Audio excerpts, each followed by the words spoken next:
Buenas tardes. Va abriendo su Biblia, por favor, en Marcos 6:2. Marcos 6:2.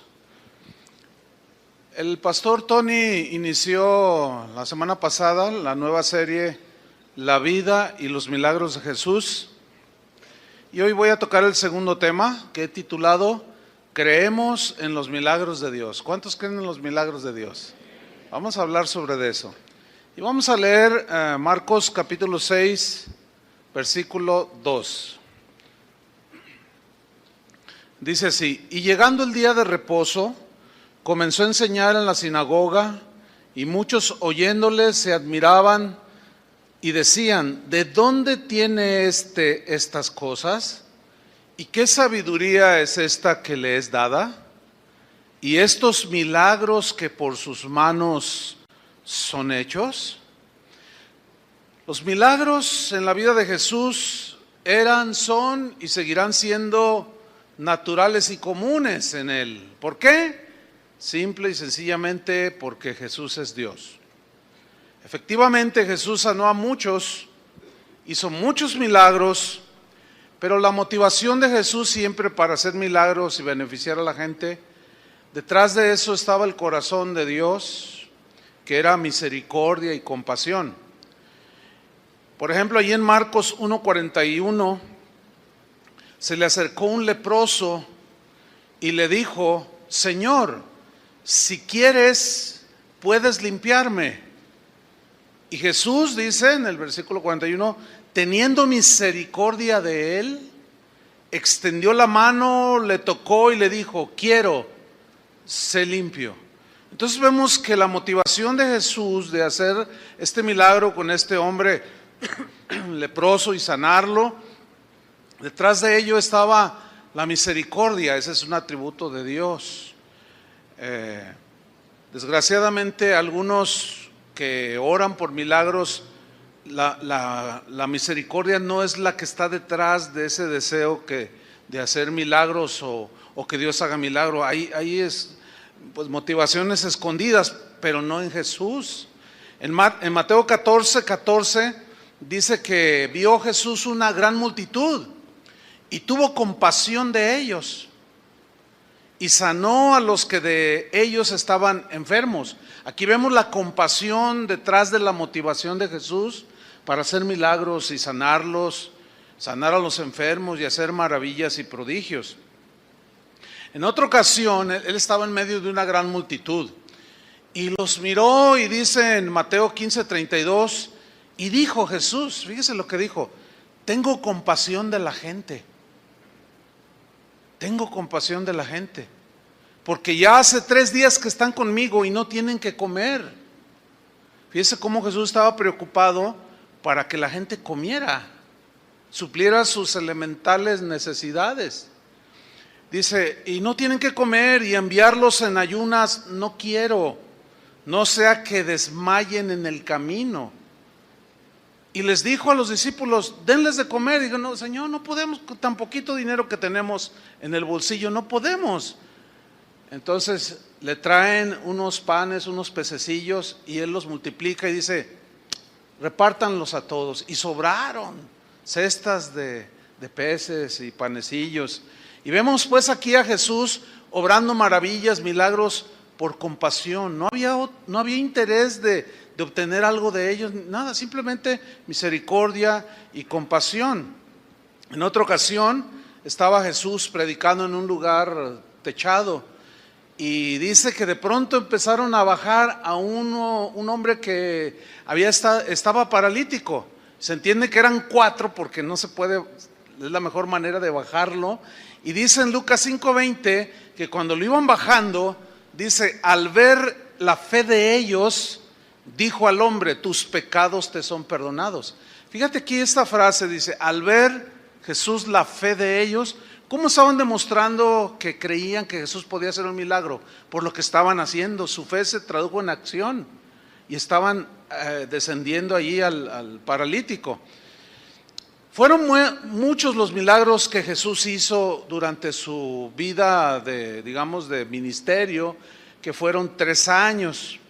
Él durante 3 años predicó el evangelio del reino de Dios, un reino celestial donde él había prometido en su mensaje que había muchas moradas y que él iba a preparar lugar para todos los que creyeran en él. ¿Cuántos creen en él?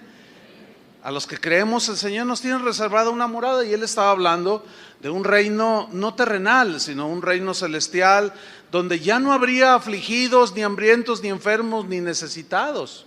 Fue así que el apóstol Juan en Apocalipsis 21:4 dijo así: enjugará Dios toda lágrima de los ojos de ellos, hablando de cuando estemos en su presencia. Porque déjeme decirle algo, ponga atención.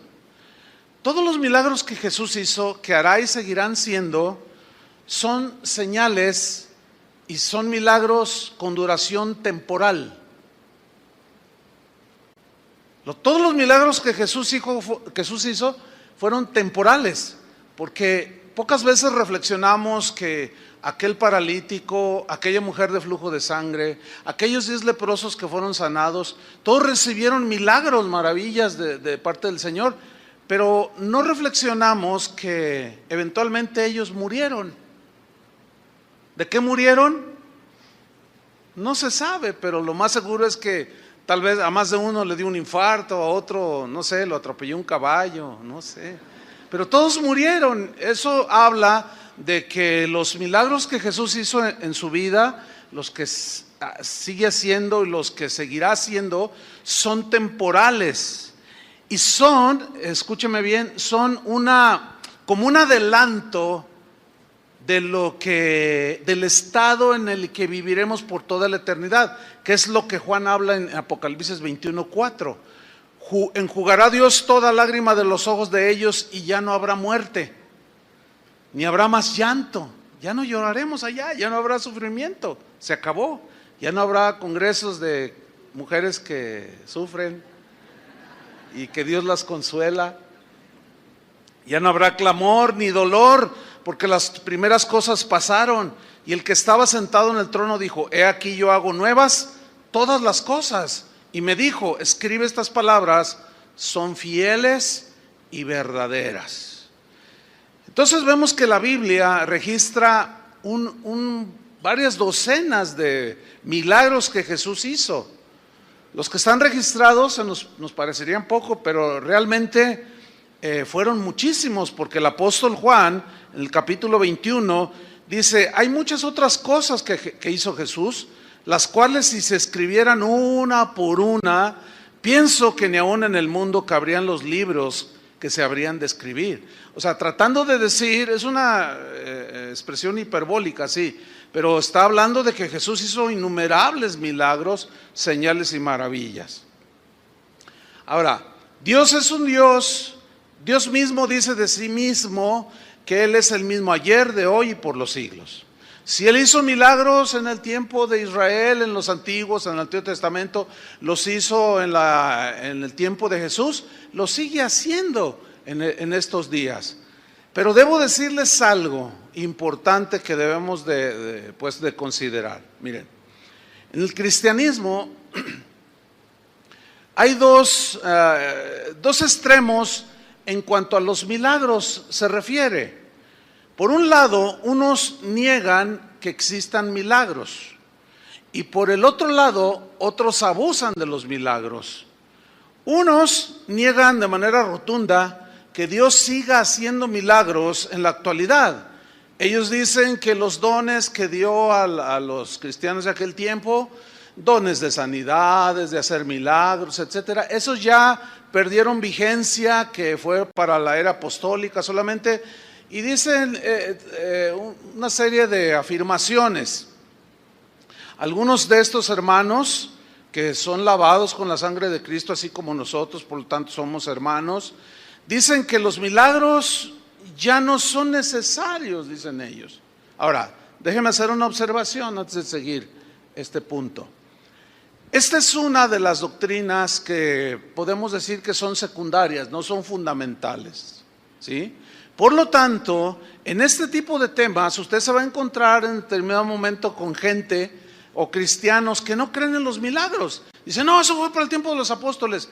Pero no discutan sobre eso, hermanos, porque no son verdades fundamentales, ¿entienden? No discutan, no publiquen nada en Facebook, no agredan, no, que esos que no, que esos que no creen, no tiene sentido. Lo único que pasa es que pues no viven lo que el Señor quiere, que no experimentan lo que el Señor quiere que experimenten, que experimentemos todos. Es como, yo lo pongo así, haciendo un ejemplo, ¿no? Es como si usted compra una estancia en un hotel todo incluido y no usa nada. Y está allí con mucha hambre y dice, ay no, eso no incluye, y ya está incluido. La sanidad, los milagros, las maravillas, el obrar portentoso de parte de Dios a favor de sus hijos, que Él salva por su gracia, está incluido, ¿sí? Sin embargo, repito, hay algunos hermanos que dicen que nos bastan las escrituras, dicen.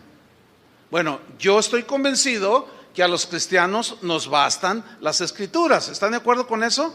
Pero lo que ellos quieren decir, que nos bastan las escrituras, es que ya no son necesarios los milagros. Pero tú ves la necesidad en la gente, ves la condición y dices, ¿ya no serán necesarios? Algunos dicen que Cristo solo vino a salvarnos, que Él no vino a sanarnos ni a hacer milagros en nuestras vidas. Bueno, esta es una media verdad. Por un lado, es verdad que Él vino a salvarnos, pero eso de que no vino a sanarnos y que Él ya no hace milagros el día de hoy, pues este es un evangelio incompleto. Pero repito, no vamos a discutir ni a pelear con los que no creen. Nosotros creemos en milagros, así se llama el título del mensaje. Argumentan algunos que los cristianos pues ya no necesitamos los milagros el día de hoy. Ellos dicen que al cerrarse el canon de las escrituras, los milagros cesaron. ¿Qué significa cerraron el canon? Cuando se completaron los 66 libros que tenemos en la Biblia, entonces ya no necesitamos ya milagros. ¿Para qué? Si ya tenemos la voluntad de Dios revelada allí. Bueno, sí es cierto, pero ellos argumentan un versículo que es el siguiente, 1 Corintios 13:8. 1 Corintios 13:8, que dice así. Pablo está hablando sobre la importancia del carácter, sobre los dones, porque dice, si yo hablo en lenguas, si yo hago esto y no tengo amor, nada soy. Entonces termina Pablo diciendo, bueno, no impidáis el hablar en lenguas, no impidáis, o sea, los dones del Espíritu, ¿sí? Pero yo les muestro un camino más excelente y comienza a dar una definición del amor. Y en el versículo 8 dice, el amor nunca deja de ser, pero las profecías se acabarán y cesarán las lenguas y la ciencia acabará, porque en parte conocemos y en parte profetizamos. Mas cuando venga lo perfecto, entonces lo que es en parte se acabará. Perdón. Y estos hermanos, que son lavados por la misma sangre de Cristo que nosotros, entienden o interpretan que cuando venga lo perfecto, ellos dicen que es el canon. Pero no hay ninguna evidencia bíblica que apunte hacia eso.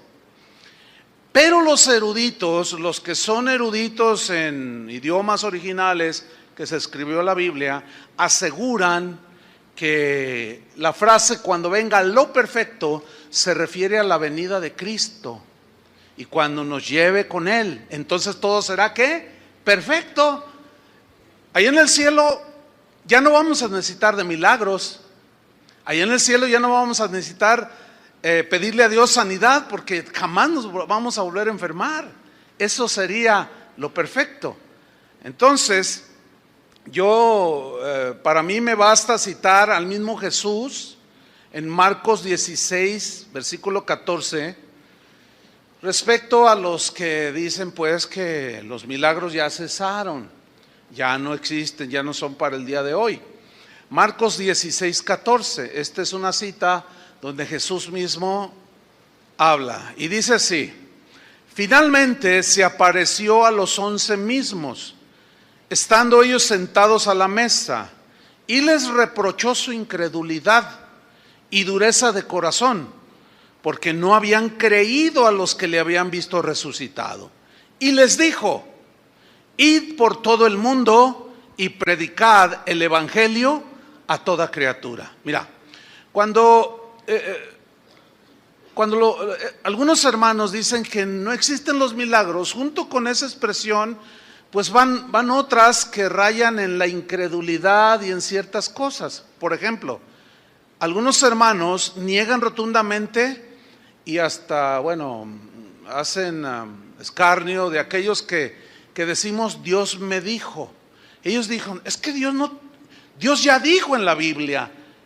¿Cómo que eso que Dios me dijo? El problema es que ciertamente ha habido mucho abuso en eso de que Dios me dijo que dame tu carro, que Dios me dijo que, no, entonces ese es un abuso obviamente, pero desgraciadamente ese abuso ellos lo interpretan como que ya no existe eso de que Dios me habló. Pero entonces, pongan atención, aquí dice Jesús, vayan por todo el mundo y prediquen el evangelio. Esa es la orden general, pero la específica no viene allí. Por ejemplo, allí no viene, vete a predicar, vete de misionero a Argentina. Allí no viene, pero a mí me lo dijo y yo supe que tenía que ir allá. Ahora, ¿cómo me lo dijo? Por el Espíritu Santo que está en nosotros. Dios sigue hablando hoy. Ellos dicen que cuando uno dice Dios me dijo, uno está inventando doctrinas. No es verdad. Porque la Biblia dice que los hijos de Dios somos guiados por el Espíritu Santo, no en el pasado, sino también en el presente, hoy. Y la guía del Espíritu Santo es, vete para allá, no vayas para allá, cállate, habla. Ve ahorita a la casa de tus suegros y ora por tu suegra, qué sé yo. Pero eso es real. Pero el hecho de que algunos abusen no anula una verdad que está allí, que los hijos de Dios somos guiados por el Espíritu Santo y de manera personal nos dice y nos da instrucciones. Aquí es general. Bueno, sí, vamos a predicar, pero ¿a dónde voy? ¿A dónde quieres que vaya, Señor? Pablo dice que intentó ir a Bitinia y el Espíritu le prohibió. A Misia y el Espíritu le prohibió. Y después tuvo una visión, dijo, ay, ahora entiendo que tiene que ser a Macedonia. Era el Espíritu de Dios. Entonces les dice, vayan por todo el mundo y prediquen el evangelio a toda criatura. El que creyere y fuere bautizado será salvo, mas el que no creyere será condenado. Y esas señales seguirán a los que creen. Vendrán tras ellos, o sea, como consecuencia de la predicación. En mi nombre, dice, echarán fuera demonios. Hablarán nuevas lenguas. Tomarán en las manos serpientes y si bebieren cosa mortífera no les hará daño. Sobre los enfermos pondrán sus manos y ¿qué? Sanarán. Esas son palabras de Jesús. Ahora, el negar que los milagros continúan y los dones del Espíritu Santo continúan vigentes ha llevado a algunos hermanos a llegar al grado de decir que esta escritura que acabamos de mencionar, que no está en los originales y que fue inventada y que la introdujeron. Pero el negar los milagros, las maravillas de Dios está llevando a muchos hermanos a decir que cualquier milagro que suceda el día de hoy es obra de Satanás. Y esa es una posición muy peligrosa, muy agresiva, porque están a un paso de la blasfemia al Espíritu Santo. ¿Sí? Ese es un extremo. El otro extremo es poner en el centro del mensaje del Evangelio los milagros, como lo más grande que hay. Ese es el otro extremo. Por un lado, los que dicen, las escrituras nos bastan, pura escritura, pura escritura, pura escritura, puro conocimiento, conocimiento, conocimiento, pero no hay una vida espiritual palpable donde se vea la mano de Dios obrando con milagros y prodigios, sanidades, o sea, obras portentosas que Dios suele hacer en sus hijos. Y por el otro lado, en el otro extremo, están aquellos que puros milagros, puros milagros, puros milagros. El centro de su mensaje son los milagros y a eso le añaden la obtención de las cosas materiales, las cosas de este mundo, y hacen a un lado las escrituras. Fíjense cómo están los dos extremos, ¿sí? Unos, mucha escritura, usted les pregunta de oye, ¿qué es la justificación? ¿Qué es la redención? Y te lo definen muy bien, pero luego están enfermos, déjame orar por ti. No, porque eso ya pasó de vigencia. O sea, conocimiento, pero no sé a qué le tengan miedo de experimentar un milagro. Hay un pastor que conozco que me contó que ellos él pertenecía a una iglesia donde no creían en los milagros. Y dice que en una ocasión ellos estaban orando fervientemente para que Dios hiciera algo en la iglesia porque se sentía muerta, sin vida, la alabanza era fría, seca. Y dice que se pusieron a orar fervientemente y que cayó el Espíritu Santo de manera soberana sobre los que estaban ahí. Y dice, y él era de los que negaban que ya no había, dice, mira, pastor, nos tumbó toda nuestra teología. El asunto es que en ese mismo derramamiento del Espíritu Santo, hermanos que venían enfermos comenzaron a sanar de manera milagrosa, sin ni siquiera nosotros haber orado. No creíamos en eso, pero empezaron a sanar. Teníamos otras reuniones y la iglesia empezó a despertarse y a avivarse de una manera impresionante. Y dice que ellos ya tenían planeado ir a una conferencia a los Estados Unidos de las iglesias donde pertenecían. Y el pastor, el líder de este movimiento, pues es un ferviente creyente de que los milagros ya no existen. Y dice, entonces nosotros ahí vamos con esa situación de que pues sí existen de manera soberana. ¿Qué pasó? Porque el diablo no fue, dice. Es evidente que el diablo no había sido. Dice que llegaron a la conferencia y los hospedaron. Y a ellos los asignaron justamente en la casa de uno de los pastores del pastor principal. Hagan de cuenta que con Toño Ortiz, ¿no? Alguien muy allegado al pastor principal. Dice que los recibieron muy hospitalarios, muy amables, y que cuando los llamaron a cenar, la noche previa al inicio de la convención, el pastor dijo, permítanme, voy por mi hija, y la llevó en una silla de ruedas. Y le hizo un lugar, la sentó ahí, ya la saludaron y todo. Y dice, y el hermano con el que yo iba, nos mirábamos. ¿Y qué vamos a hacer? ¿Qué vamos a hacer? Espérate. Porque pues ellos no creían en milagros. Cenaron y todo. Dice que al final le dijo, pastor, ¿nos permite orar por su hija? Y él dijo, ¿orar? ¿Para qué?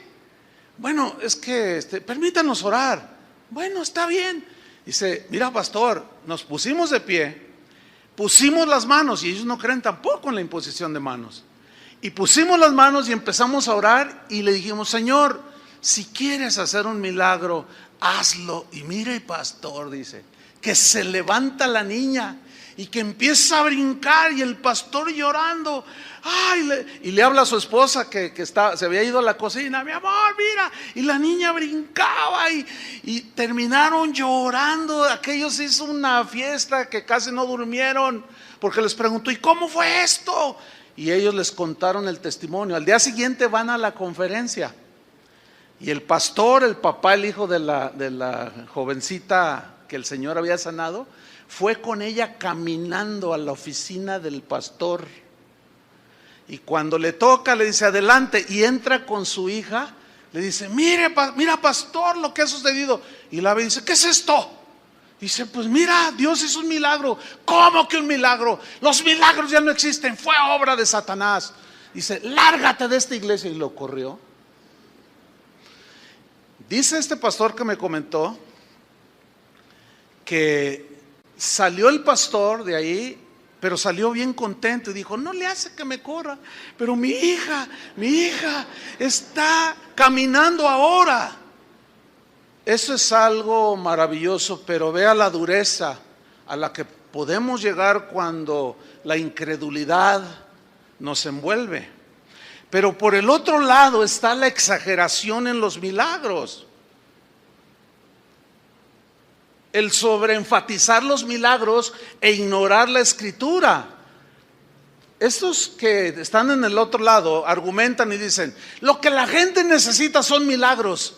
Si es cierto, si yo les diría, ¿cuántos necesitan un milagro? Más de uno levantaría la mano. A ver, ¿cuántos necesitarían un milagro este día? Un montón.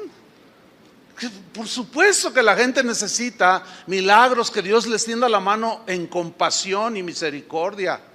Pero ellos dicen, por otro lado, y es donde se van al extremo, Lo que la gente necesita son milagros. Por eso debemos de predicar milagros. Ya no necesitamos tanto la Biblia. ¿Para qué estudiar tanto la Biblia?, dicen ellos. Y si usted se fija, ese tipo de conceptos incompletos del Evangelio no estudian la Biblia, nada más la citan, 2, 3 versículos y dicen cualquier cosa, y luego la gente como va esperando ver cómo el poder de Dios, entonces ellos dicen, es que no necesitamos tanta Biblia, no necesitamos tanta teología, ¿para qué tanto estudio? Y empiezan a sacar versículos fuera del contexto y dicen cosas como, la Biblia dice que la letra mata, y es un texto que está en Corintios, y ellos entienden como que la letra mata, que el mucho conocimiento los mata. Hágame favor, así lo entienden ellos, pero lo que significa la letra mata, la letra significa a la ley. Si hacemos un estudio, no podemos hacerlo ahorita, ¿verdad? Ellos dicen también, es que la Biblia dice que el conocimiento envanece, y yo no quiero tener un montón de orgullosos aquí por tanto conocimiento de la Biblia. Pero hermanos, inconscientemente, estos que están en este otro extremo, están haciendo a un lado la importancia de conocer las Escrituras. Si no fuera importante el conocimiento de Dios, de las Escrituras, entonces ¿por qué Dios reprochó a los pastores de Israel lo siguiente? En Oseas 4:6 les dijo, mi pueblo fue destruido, pero es reproche a los pastores de Israel. Mi pueblo fue destruido porque le faltó conocimiento. Y les dice ahora a los líderes, por cuanto desechaste el conocimiento, ¿ves? Este es reproche. Por cuanto desechaste el conocimiento, yo te echaré del sacerdocio. Y porque olvidaste la ley de tu Dios, hiciste a un lado la palabra de Dios, también yo me olvidaré de tus hijos. ¿Ves qué consecuencia tan terrible, no? En el mismo Oseas capítulo 6, versículo 6 dice Dios, porque misericordia quiero y no sacrificio, y conocimiento de Dios más que holocaustos. ¿Qué es lo que Dios quiere? Conocimiento de Él. La única manera que podemos conocer a Dios es a través del estudio de las Escrituras. En Habacuc 2:14 Dios dijo así, porque la tierra será llena del conocimiento de la gloria de Jehová. Pues a todos los va a matar, porque la letra mata. El conocimiento mata. Es evidente que es una mala interpretación, equivocada interpretación acerca del conocimiento de Dios. Dice entonces, la tierra será llena del conocimiento de la gloria de Jehová, como las aguas cubren el mar. O sea, habla de un correr y un esparcir el conocimiento de Dios. Entonces ¿alcanzan a ver los dos extremos?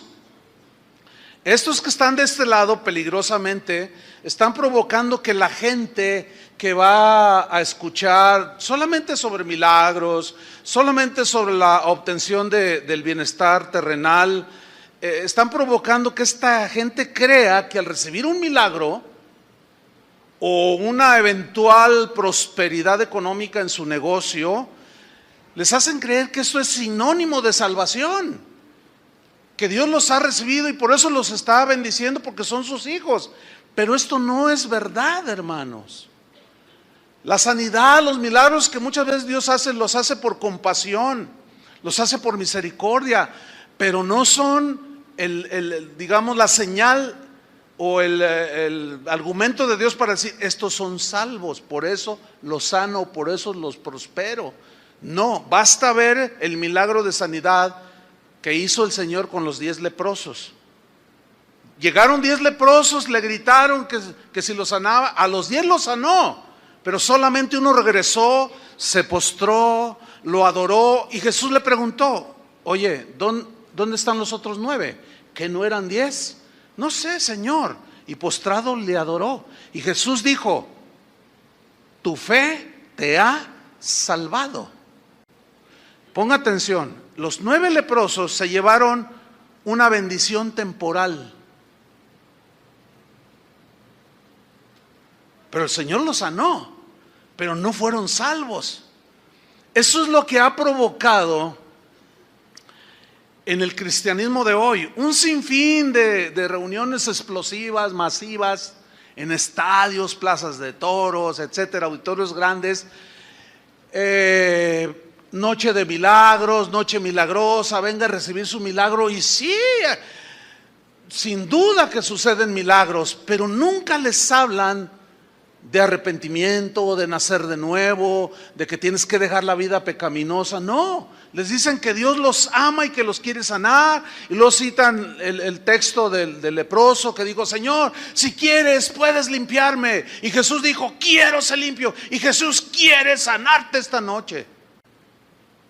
Pero vamos a ver más adelante que no siempre quiere.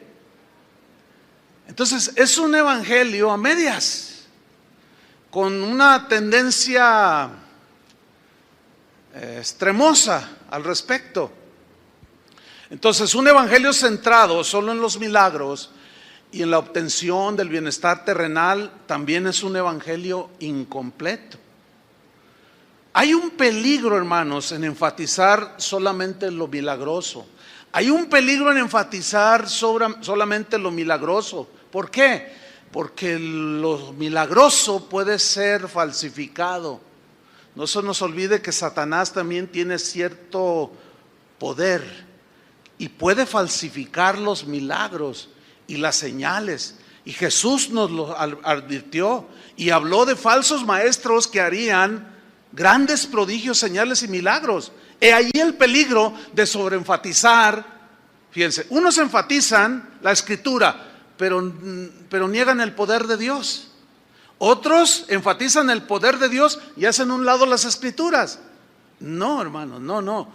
El Señor quiere que nosotros tengamos los dos elementos: conocimiento de Dios a través de las escrituras, pero también conocimiento del poder de Dios. Amén. Vamos a Mateo 24, 23. Allí Jesús hace la advertencia. Mateo 24, 23. Entonces, dice Jesús, si alguno os dijere: mirad, aquí está el Cristo, o mirad, allá está, no le creáis, dice, porque se levantarán falsos cristos y falsos profetas. Fíjate, falsos cristos, falsos profetas, y harán grandes señales y prodigios. ¿Qué harán? Fíjate, grandes señales y prodigios. O sea, grandes obras sobrenaturales, milagros que la gente presenciará así, ahora sí que en vivo y en directo. Pero mira, estos milagros son tan grandes que mira lo que dice: de tal manera, con tanta ingrediente sobrenatural, que engañarán, dice, si fuere posible, aún a los escogidos. Y la gente, mucha gente cristiana que va a las iglesias, razonan de esta manera, pero es un razonamiento equivocado. Ellos dicen: si este fuera falso, entonces ¿por qué hace milagros? Porque no podría hacer milagros si Dios no lo apoyara. Pero aquí vemos que Jesús hace una advertencia de que vendrían falsos y harían señales y prodigios, de tal manera que aún los mismos hijos de Dios se sorprenderían y algunos caerían en el engaño de falsos milagros. Ahora, póngame atención.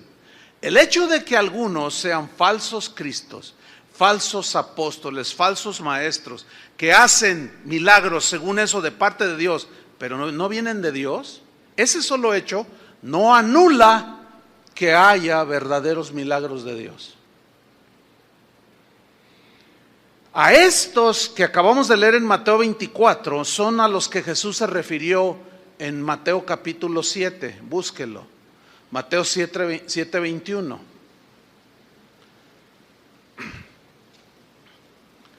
Dice así, Mateo 7, 21. No todo el que me dice Señor, Señor, entrará en el reino de los cielos. ¿Quiénes entrarán? Sino el que hace la voluntad de mi Padre que está en los cielos. ¿Dónde vamos a conocer la voluntad de Dios? En las Escrituras. Ok, sigo leyendo. Muchos, esto es lo preocupante, muchos dice, me dirán en aquel día, ¿Qué significa en aquel día? En el día del juicio, en el que Dios dará a cada quien conforme a sus obras. Muchos me dirán en aquel día: Señor, Señor, ¿no profetizamos en tu nombre? Ponga atención. ¿No profetizamos en tu nombre? ¿Y en tu nombre echamos fuera demonios? ¿Y en tu nombre hicimos muchos, qué? Milagros. Y mire la respuesta de Jesús, versículo 23. Y entonces les declararé: nunca os conocí, apartaos de mí, hacedores de maldad. Aquí hay varias cosas que quiero mencionar. Una, que estos que hacían milagros, que echaban demonios en su nombre, era gente que no era nacida de Dios. Porque si vemos el contexto en el capítulo 7, habla del buen árbol que da buenos frutos y del mal árbol que da malos frutos. Así es que por sus frutos, o sea, por su vida, en realidad su vida, nuestra vida es la evidencia de si somos salvos o no, no los milagros. Ahora bien, el hecho de que haya falsos cristos y hagan milagros, te prometen hacerte rico y eventualmente alguno su negocio prospere, no anula la verdad del evangelio de que Jesús sigue haciendo milagros verdaderos el día de hoy, hermanos. Jesús sigue proveyendo muchas veces de manera milagrosa de las cosas terrenales a sus hijos, para que podamos seguir viviendo en esta tierra, en este mundo que es material. Ciertamente lo más importante en una persona, ¿qué será? ¿La salvación o un milagro y un prodigio maravilloso? ¿Qué es más importante?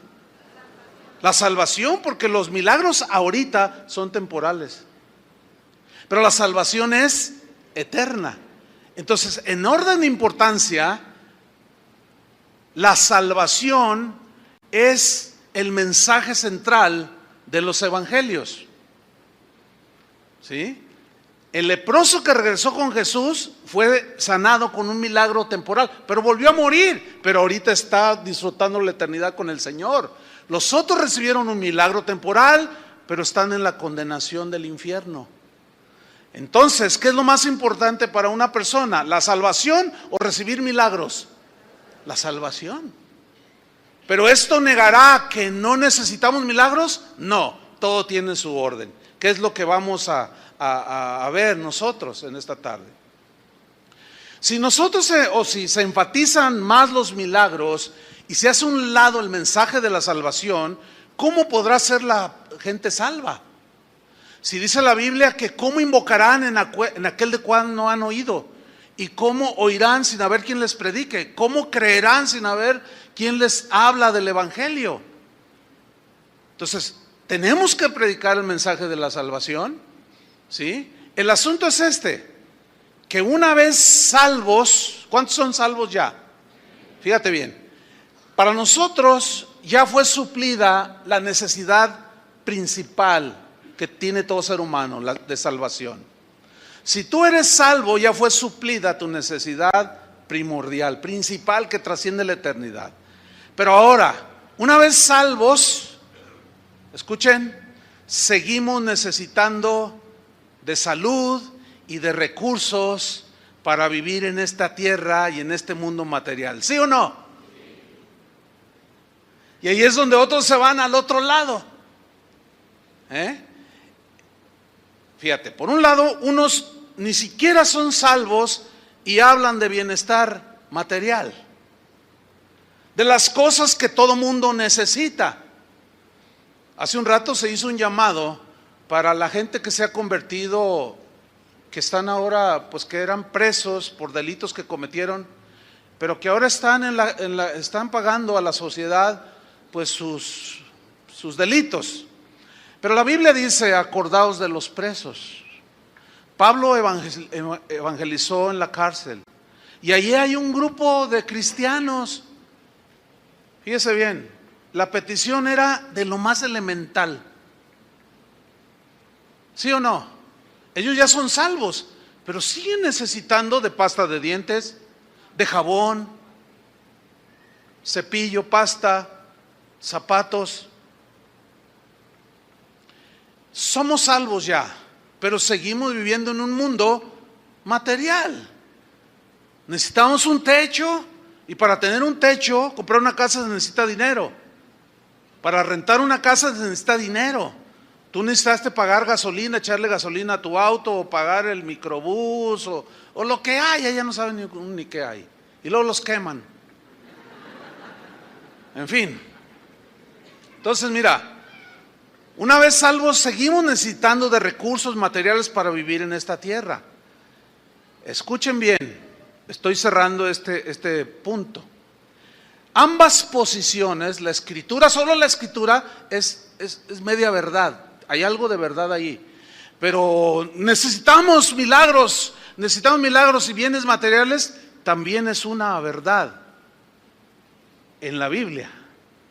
Ambas posiciones tienen un aspecto de la verdad, pero debemos nosotros de tratar de buscar la verdad en una forma más plena, más completa, más equilibrada, porque en la Biblia todo tiene su lugar, todo tiene su orden, y es vital conocer las Escrituras, pero también el poder de Dios. Porque ya soy salvo, sí. Ya eres salvo, sí, pero de pronto te puede venir una enfermedad incurable, un cáncer.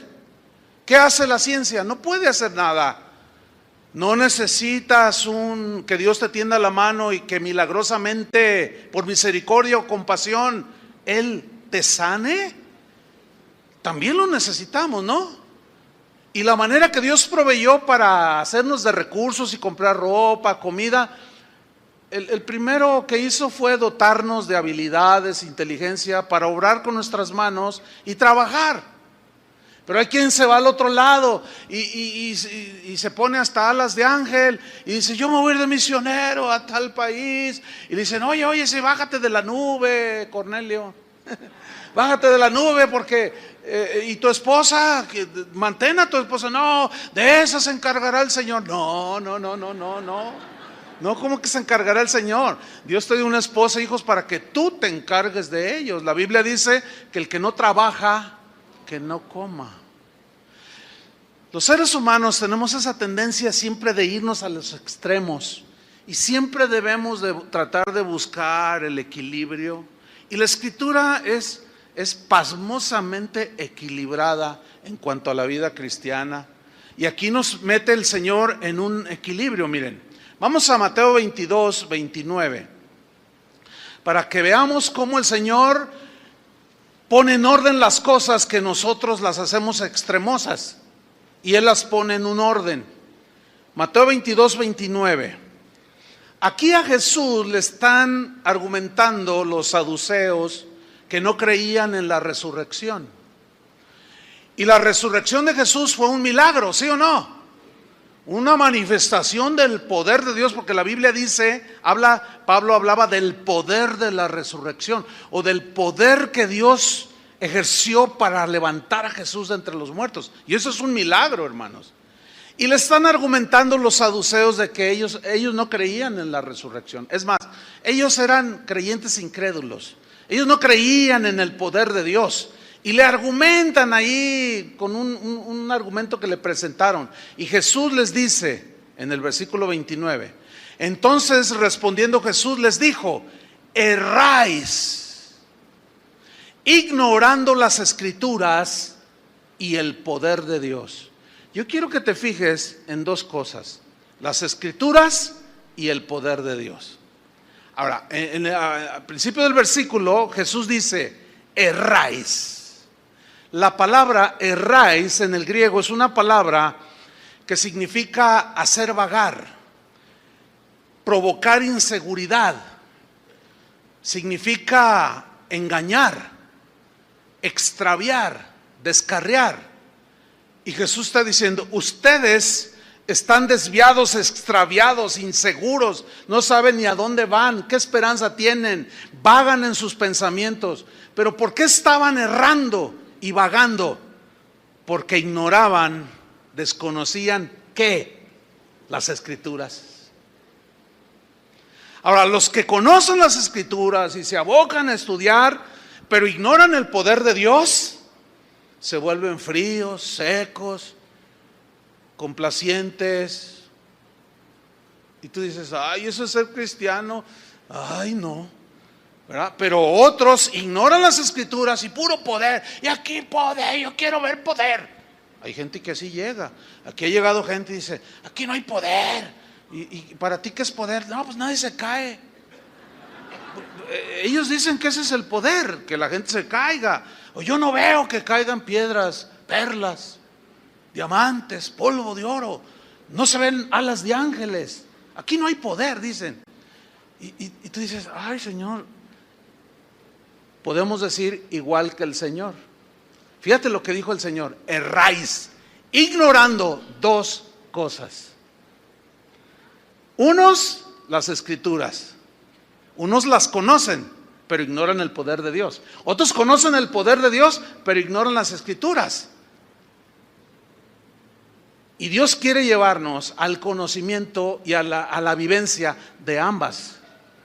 O como dicen los políticos, de ambas dos. Dice, erráis ignorando las escrituras y el poder de Dios. Ahora, las escrituras pues son las que tenemos ahí en la Biblia. Pero el poder de Dios, sabemos que la palabra que define el poder de Dios es la palabra dunamis. Esta palabra griega significa poder milagroso. O sea, ustedes conocen las escrituras, erráis ignorando las escrituras, pero además desconocen el poder de Dios para resucitar a los muertos. No, yo no creo eso, decían ellos. Ignoran, no lo experimentan, por su incredulidad no lo viven. Dunamis también significa, por implicación, cosas milagrosas en sí mismas, porque es el poder de Dios. Significa maravillas, manifestación de poder que se traduce en señales y maravillas tremendas. Así como Dios le llevó de comer a Elías a través de unos cuervos, ¿crees que Dios pueda suplirte de manera sobrenatural tus necesidades? Claro que sí. Entonces nosotros no debemos de ignorar ni las escrituras ni el poder de Dios. Debemos de conocer lo más que podamos las escrituras, pero experimentar también el poder de Dios. ¿Se acuerdan en Marcos 16 que hablamos que Jesús dijo, vayan por todo el mundo, estas señales seguirán a los que creen? Dice en el versículo 20 de Marcos 16 que ellos saliendo predicaron en todas partes. Ahora, ¿qué predicaron? ¿Milagros? No. ¿Cuál era la orden? Vayan y prediquen ¿qué? ¿Milagros? No. Vayan y prediquen el evangelio. Y los milagros los van a seguir a ustedes. Eso fue lo que les dijo, ¿no? Fíjate cómo Jesús habla de conocimiento de lo que dice la Biblia respecto a la salvación, pero también iba a haber señales y milagros maravillosos. Entonces dice que ellos saliendo predicaron en todas partes, ayudándoles el Señor y confirmando la palabra con las señales que le seguían. Amén, termina el evangelio. Eso habla de un orden en el que pone el Señor Jesús las escrituras y la manifestación de su poder. Que entiéndase, milagros, obras, señales maravillosas. Entonces, cualquiera de los dos extremos, pura Biblia, sin vivir, experimentar la mano poderosa de Dios, es un evangelio incompleto. O puro milagro, con una ignorancia terrible de lo que dice la Biblia, también es un evangelio incompleto. Pero un conocimiento de las escrituras y una vivencia del poder de Dios, con maravillas y señales tremendos, eso es lo que Él quiere para nosotros sus hijos. Vamos a Mateo 6:31. Vamos a analizar unos textos muy conocidos. Es más, tan conocidos que a veces algunos cristianos, cuando los empiezan a leer, dicen, esto ya me lo sé, y ya no lo leen. Pero hoy les vamos a dar otra desempolvadita. Mateo 6:31. Fíjate lo que dice Jesús aquí. No os afanéis. Fíjate esta palabra, no. ¿Qué es afanarse? Es poner todos tus sentidos espirituales, toda tu fuerza mental, intelectual, tu fuerza física en la búsqueda de algo. Estás afanado en la obtención de algo. Y Jesús dice, no os afanéis, pues diciendo, ¿qué comeremos? O sea, la preocupación, ¿no? O ¿qué beberemos? O ¿qué vestiremos? No, dice el versículo 32. Porque los gentiles aquí se traduce también como los paganos, los que no conocen a Dios. Porque los gentiles buscan. El verbo buscar aquí es un verbo que habla de un énfasis en la búsqueda de algo que se te perdió y que tiene muchísimo valor para ti. Como aquella parábola que buscaba la perla, la moneda de oro, y la buscó afanosamente hasta encontrarla porque era muy valiosa. Entonces aquí el verbo buscar dice, en relación con los gentiles, dice, porque los gentiles buscan, o sea, de manera desesperada, ellos, todo lo que está en su mente solo es, ¿qué comeremos? Su bienestar terrenal. ¿Qué vestiremos? ¿Qué vamos a hacer mañana? Ay, ¿qué vamos a hacer? Mira nomás, ya está, ve cómo se puso Guadalajara. ¿Ven? Y mucha gente se llenó de muchísimo temor. Hay que tener precaución. No estoy diciendo que ahora, no, pues sería el otro extremo. Pero sí sale uno con precaución, ¿entiende? Sale uno con precaución y etcétera. Entonces Jesús dice, porque los gentiles buscan todas estas cosas. ¿Cuáles son todas estas cosas? Las cosas materiales. Fíjese lo que viene a continuación. Pero, dice, ese pero sí vale. Pero vuestro Padre Celestial, ¿de cuántos de los que están aquí, Dios es su Padre Celestial? Ok, fíjate bien. Si Dios es tu Padre, fíjate lo que dice. Pero vuestro Padre Celestial sabe, conoce. ¿Qué conoce? ¿Qué sabe Dios? Que estamos en un mundo material. Él sabe que tenéis necesidad de todas estas cosas.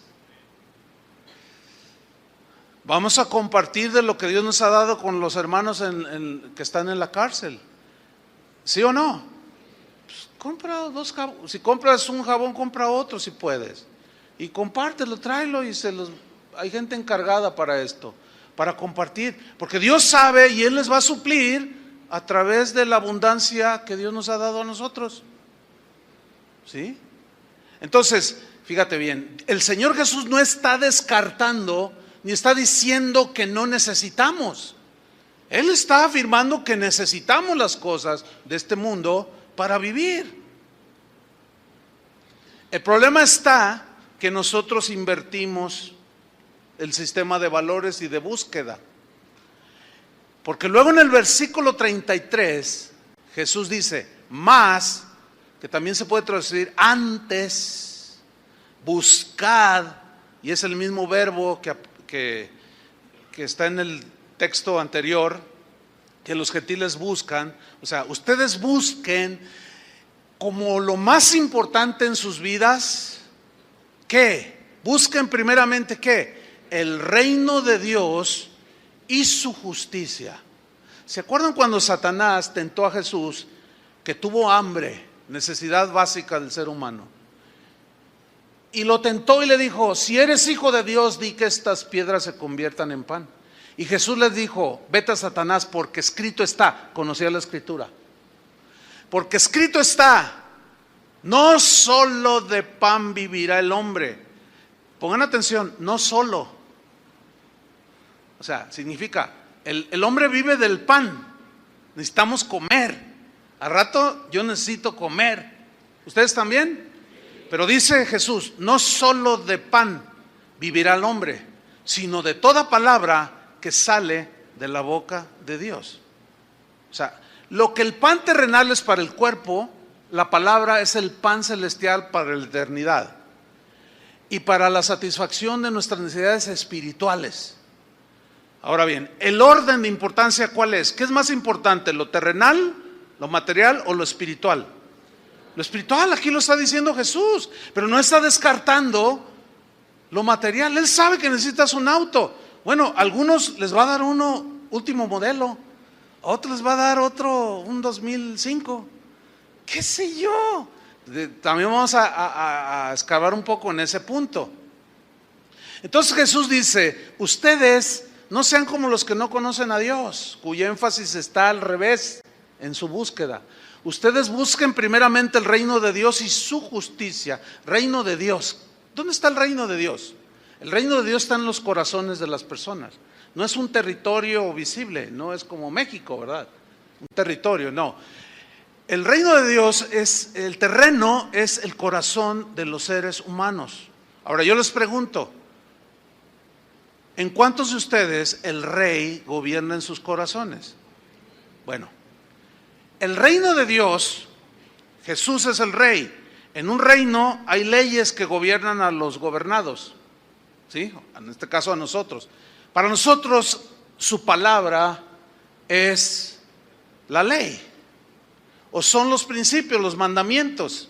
Si Jesús gobierna en nuestro corazón, nosotros vamos a estar buscando lo que dice su palabra, y esa es la búsqueda del reino de Dios, de la voluntad de Dios. Y su justicia se refiere al tipo de vida que deben de tener los hijos de Dios. Entonces dice Jesús, poniendo todo en orden, sin irse a los extremos como unos, nada más. Pura escritura y nada de experimentar milagros, señales. O ni el otro lado, puros milagros, señales e ignorando la escritura. No, ustedes busquen primeramente el reino de Dios y su justicia. Y todas estas cosas, ¿o serán qué? Ahora, ¿qué son todas estas cosas? Todo lo material. ¿Ven cómo el Señor no lo está descartando? Pero tiene un orden de búsqueda, ¿sí? El Señor no está en contra de que tú tengas una bonita casa. El Señor no está en contra de que tú te vayas de vacaciones a Europa. El Señor no está en contra de que tengas un auto bonito y hasta lujoso. No, Él no está en contra de eso, créanmelo, hermanos. Él está en contra de aquellos que al recibir la bendición de Dios no comparten con otros. Eso sí, el Señor no lo acepta. ¿Por qué? Porque Él es un Dios dueño de todo, generoso, y dice que nos da todas las cosas en abundancia para que las disfrutemos. Pero no todos son bendecidos de igual manera. ¿Por qué? Eso lo responderé más adelante. Pero el que es bendecido más allá de lo que necesita para vivir, comparta con el que no tiene. ¿Podrías tú comprar una pasta de dientes más que las 5 que compras al mes? Sí, podrían comprar una más para compartir con los que no tienen. Ahora bien, debemos estudiar las escrituras y a la vez podemos esperar que Dios haga milagro entre nosotros. ¿Cuántos dicen amén? Claro que sí. Ahí está. Podemos pedir sin temor al Señor que nos conceda no un milagro, sino muchos milagros. ¿Por qué no? Después de todo, ¿a quién iremos si solo Él tiene palabras de vida eterna? Palabras que producen fe, y fe que mueve montañas, fe que produce milagros por la fe en Él. Y aquí entro en el último punto del mensaje, que es muy importante. Este punto tiene que ver con lo siguiente. Algunos cristianos, yo me he dado cuenta, y esto es continuo, se preguntan, o algunos hasta vociferan, algunos hasta reprochan a Dios, pero las preguntas son estas: ¿por qué el Señor sana a algunos y a otros no? ¿Por qué? ¿Por qué yo oré con fe y se murió? Pero también oré con la misma fe y Dios lo sanó. Y la gente no tiene la respuesta, pero en la Biblia hay respuesta. Son preguntas legítimas, que Dios no se molesta porque las haces. Lo que le molesta a Dios es el tono y la actitud con la que la puedas hacer. ¿Y por qué a él sí lo sanaste y a mí no? Eso sí, el Señor, mira, no, así no te dirijas conmigo. No podemos dirigirnos así con el Señor. Una vez, hace años, un hermano de la congregación enfermó de muerte. Y Adrián pues tiene el ministerio de ir, visitar los enfermos, etcétera. Y fue comisionado y fue y oró por el hermano y le impuso las manos, estaba la familia y todos con fe. Dijo: Señor, en el nombre de Jesucristo creemos que tú lo puedes levantar. Y oró por un milagro. Pero el hermano se murió al día siguiente. Se murió. Ahora, ¿por qué se murió? Al rato voy a contestar esa pregunta. Pero cuando terminó de orar, el hermano se murió al día siguiente. Cuando terminó de orar allí por el enfermo, ya que se dio cuenta que al día siguiente que había muerto el hermano, pues fue y los visitó también, pues allí para orar con los hermanos. Y después de estar un rato dijo: ya me voy, dice, porque el pastor, o sea yo, estaba enfermo yo también. Estaba delicado de salud.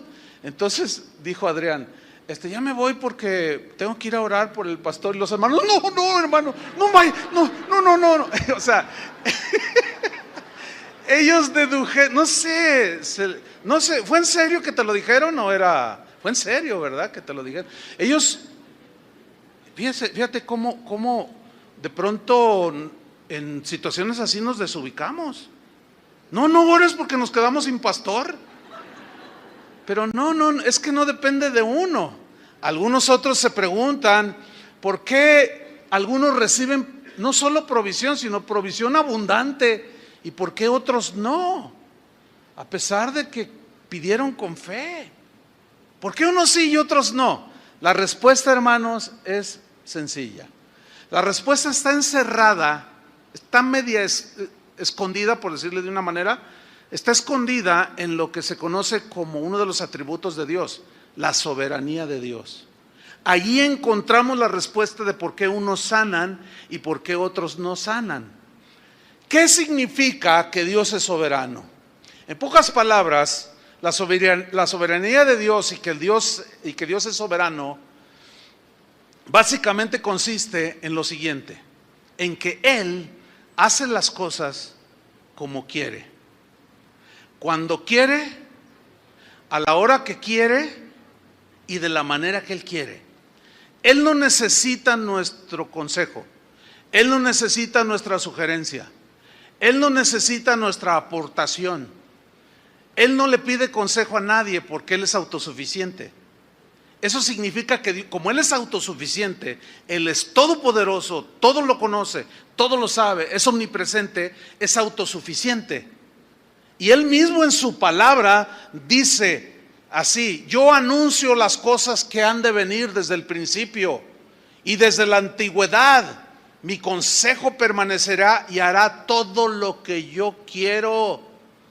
Acuérdense de esto, dice: yo soy Dios y no hay otro Dios, y nada hay semejante a mí. Eso dice Dios de Él mismo. Eso significa que Él es soberano. Significa que yo le puedo pedir una cosa. Si está alineada a la voluntad de Dios para mi vida, Él la va a hacer, en el tiempo que Él quiere y de la manera que Él quiera. Eso significa que Dios es soberano. Y en esa soberanía de Dios es que está escondida la respuesta del por qué unos sanan, otros no. Pero eso ya no nos compete a nosotros. Nosotros obedecemos, vamos, imponemos las manos y oramos sobre los enfermos. ¿Se acuerdan de aquel leproso que mencioné al principio? Que se acercó a Jesús y le dijo: Señor, si quieres, ¿puedes limpiarme?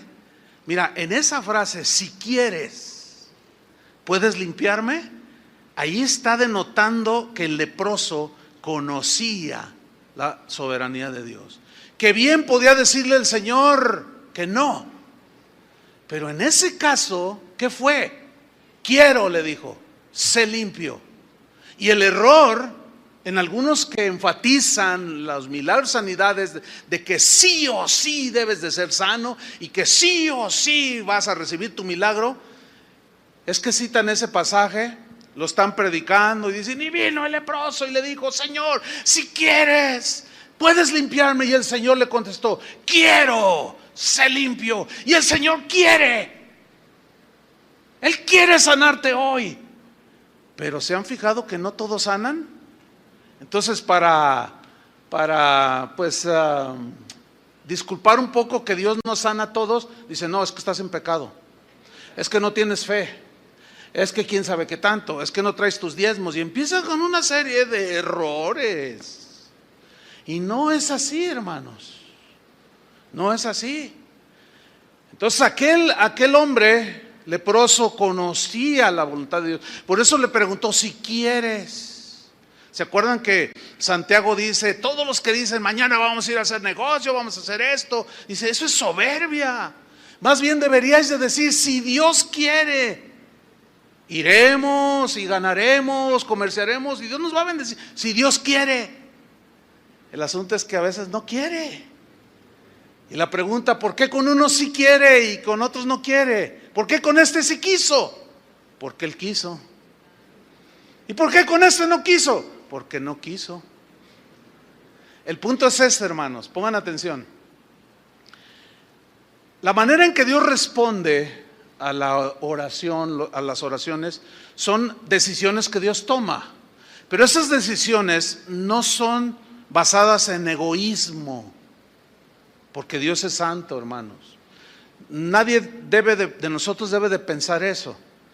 Entonces, ¿en base a qué es que Dios toma su decisión si quiere o no quiere contestar la oración? Si quiere contestarla ahorita o se tarda un año o 25 años como con Abraham en concederle al hijo de la promesa. ¿Saben qué consiste? Consiste en los planes y en los propósitos que Dios tiene para cada uno de manera individual. En algunos los sana de manera instantánea o les suple de manera sobrenatural que se queda uno, wow. Y luego tú ves así a esta persona y como cristiano a veces deja mucho que desear. Lo ves a uno cristiano bien entregado acá y dice, ¿y por qué este no le contesta? Y hay interrogantes que surgen ahí y la respuesta es esa, hermanos. ¿Por qué? Porque Él toma sus decisiones en base a sus planes y propósitos soberanos que tiene para nosotros.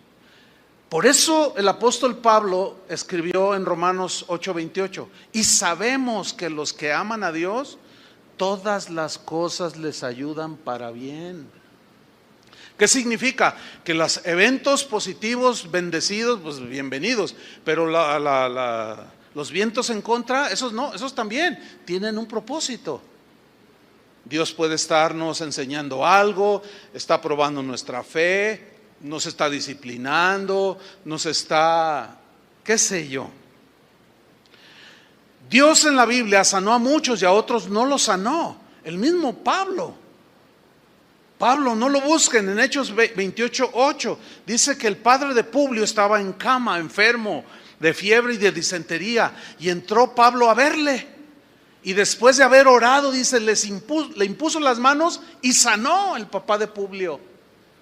Posteriormente Pablo se enfermó, Dios permitió un aguijón y oró 3 veces a Dios que lo sanara y no lo sanó. Pero yo quiero enfatizar que no se ve una gota de reproche ni de mala actitud en el corazón de Pablo. ¿Por qué? Porque conocía y entendía lo más que podía, tenía un conocimiento profundo de la soberanía de Dios. Y yo le pido al Señor que usted busque a Dios, estudie la Escritura, y lo más que pueda entender sobre la soberanía de Dios, le va a ayudar ese conocimiento que está ahí en las Escrituras. ¿Por qué con unos quiere y con otros no? Ahí está la respuesta. Porque Dios es soberano. ¿Por qué a Pablo le dijo, no, bástate mi gracia? El mismo Pablo supo por qué el Señor no le había respondido con un milagro de sanidad. Y el mismo Pablo dijo, para que la grandeza de las cosas que Dios me está revelando no hicieran que el orgullo se me subiera, Dios permitió un aguijón que me abofeté, que me golpeé. Y Dios me ha dicho, yo le he rogado que lo quite de mí 3 veces. Y el Señor me ha dicho, no, bástate mi gracia. Porque mi poder se perfecciona cuando tú eres débil. Entonces Pablo entendió que la respuesta de Dios había sido no, Y dijo, no, es que si me la contesta luego me voy a hacer bien orgulloso. Y prefiero estar así. Así es que los orgullosos, bueno, pues los aguijones humillan. Y puedes pedirle, pero si no cambias de actitud, ahí va a quedarse el aguijón. Y algunos podemos tener aguijones en ese sentido. Y por más que ores, Dios no te los va a quitar. ¿Por qué? Porque no trabajas en esa área de tu vida. Y vemos a Epafrodito, un colaborador del apóstol Pablo, que Dios en su soberanía dijo sí y lo sanó. Voy a leer Filipenses 2:25, no tiene que buscarlo usted. Pero dice, mas tuve por necesario enviarles a Epafrodito, mi hermano y colaborador y compañero de milicia, mensajero vuestro y ministrador de mis necesidades. O sea, Epafrodito era un colaborador en la predicación, difusión del evangelio, pero era alguien que asistía a Pablo. Alguien que probablemente hasta le llevaba la comida mientras él escudriñaba, no sé, le acercaba las cosas que él necesitaba, porque dice que él es ministrador de mis necesidades. Le acercaba las cosas que Pablo necesitaba. Y dice que porque él tenía gran deseo de verlos a todos vosotros, o sea, a los filipenses. Y gravemente se angustió, este hombre, Epafrodito, se angustió, porque ellos habían escuchado que Epafrodito había enfermado y él se preocupó por los filipenses. Digo, ay, que se están preocupando porque yo estoy enfermo. Y Pablo dice, pues en verdad estuvo enfermo, a punto de morir, dice, pero Dios tuvo misericordia de él. ¿Y qué? ¿Del otro no? No, es que no podemos decir que de él sí tuvo y del otro no. Si Dios te hace un milagro, generalmente decimos, Dios ha sido bueno conmigo y con los otros ha sido malo. No, ese concepto no existe en nosotros. No, ¿por qué? Porque Dios nos responde en base a su plan también que Él tiene. Y lo hace en misericordia y compasión, y a algunos se tarda, a otros de plano no les responde. Pero en la soberanía de Dios está pues la respuesta. Y dice Pablo, estuvo a punto de morir, pero Dios tuvo misericordia de él, y no solamente de él. Y miren Pablo cómo lo pone, sino también de mí, para que yo no tuviese tristeza sobre tristeza. O sea, el hecho de ver que Dios, a él no lo había sanado, pero vio que Dios había sanado a Epafrodito y dijo, pero eso de ver que Dios sanó a Epafrodito aligera mi tristeza. Qué profundidad, hermanos, de verdad, del conocimiento de la soberanía de Dios. Eso es profundo. Dice, y Dios me consoló para que no tuviera yo tristeza sobre tristeza. Pero el mismo Pablo tenía otro colaborador suyo llamado Trófimo, y en 2 de Timoteo 4:20 dice, Erasto se quedó en Corinto y a Trófimo dejé enfermo en Mileto. ¿Qué pasó allí? A Epafrodito sí y a Trófimo no. ¿Por qué? No sabemos, pero seguro Dios tenía un plan para Trófimo, del por qué todavía no lo sanaba. Pablo le dio un remedio que era popular en aquellos tiempos, de la medicina de aquel tiempo, a Timoteo, que no tenía buena digestión, y le dio un remedio y le dijo, Timoteo, toma un poco de vino por causa de tus continuos malestares en el estómago. Él padecía, dicen los eruditos, tenía mala digestión. Hay cristianos o predicadores que dicen, si usted va al médico, usted está pecando. Eso no es verdad. Porque Pablo hizo uso de la medicina de aquel tiempo y le dio un remedio. ¿Qué dan los médicos? Se oye así como de San Juan de Dios, le dio un remedio, de los que venden hierbas, pero no son curaciones, son remedios, ¿no? Entonces, ¿es pecado ir al médico? No, no es pecado, fíjese. Claro que no. Porque entonces Pablo motivó a pecar a Timoteo, lo cual es una aberración. No existe eso. Concluyo, hermanos. Podemos esperar milagros de Dios, de cualquier clase, hermanos. Cuando estos sucedan en tu vida, adora al Señor, agradécele. Necesitamos mostrarle gratitud al Señor continuamente, de corazón. Adora al Señor y dale gracias. Si se tardan en llegar, sigue adorándole. Y si no llegan, sigue adorándole. ¿Podemos esperar milagros el día de hoy? Sí. Nosotros creemos en un Dios que es el mismo de ayer, de hoy y por los siglos. Y yo quiero terminar esta enseñanza precisamente orando para que Dios haga un milagro. Y en algunos lo hará llegando a su casa y ustedes lo mirarán. Otros a lo mejor dentro de 3 días, otros en 15 días, otros un año. Yo no lo sé. Acuérdense que Dios es soberano.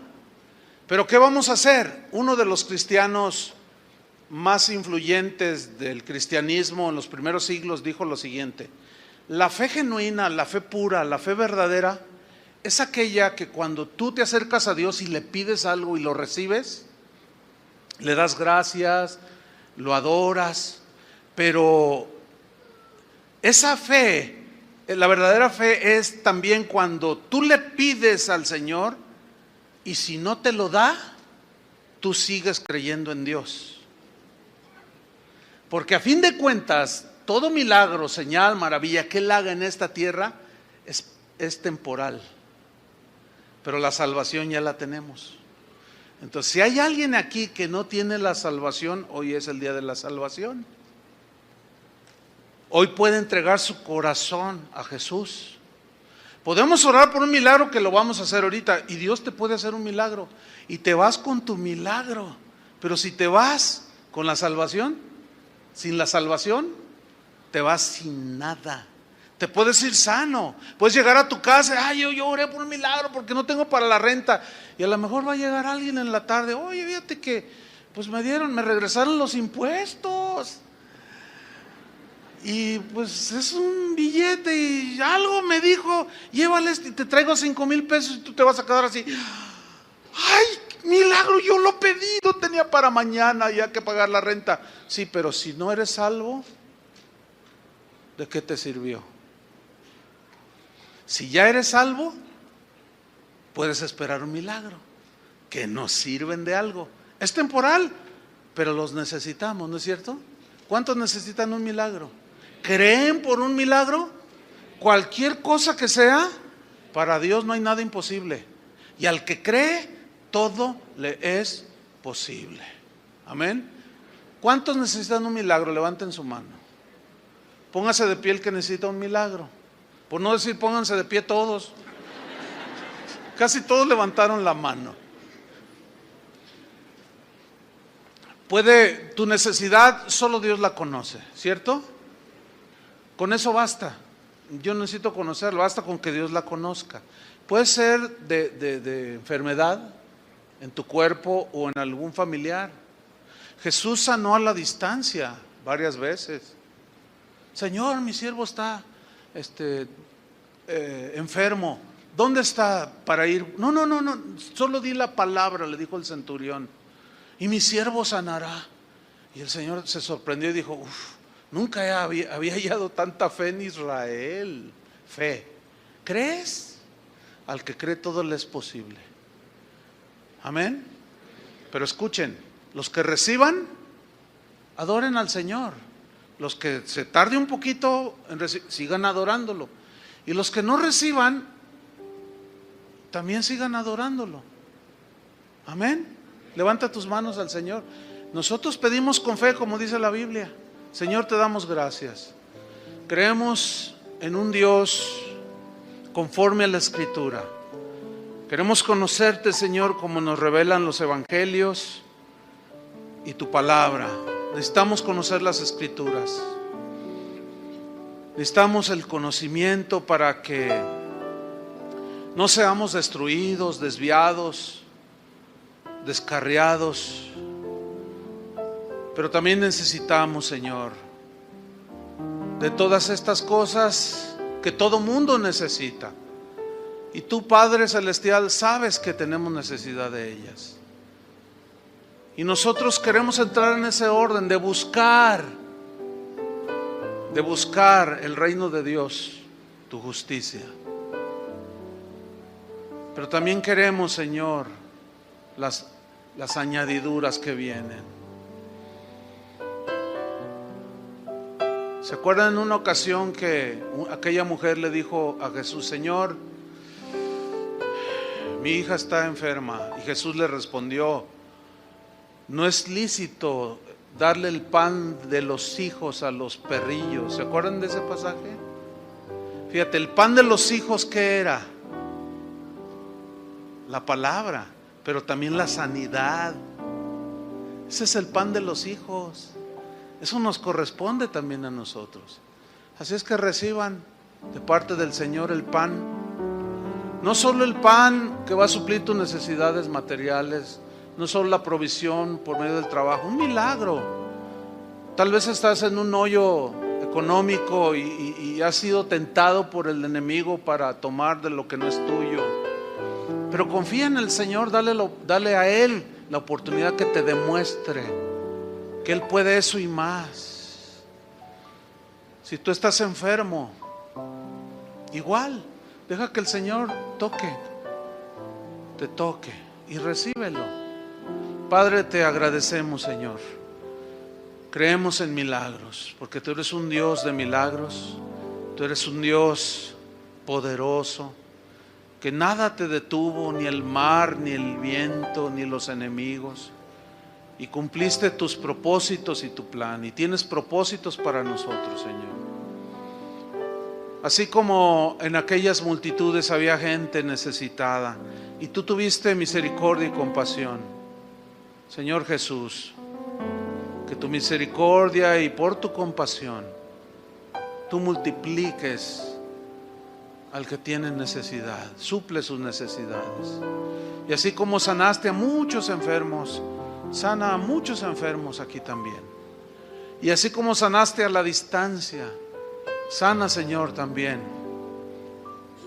algún familiar que está enfermo.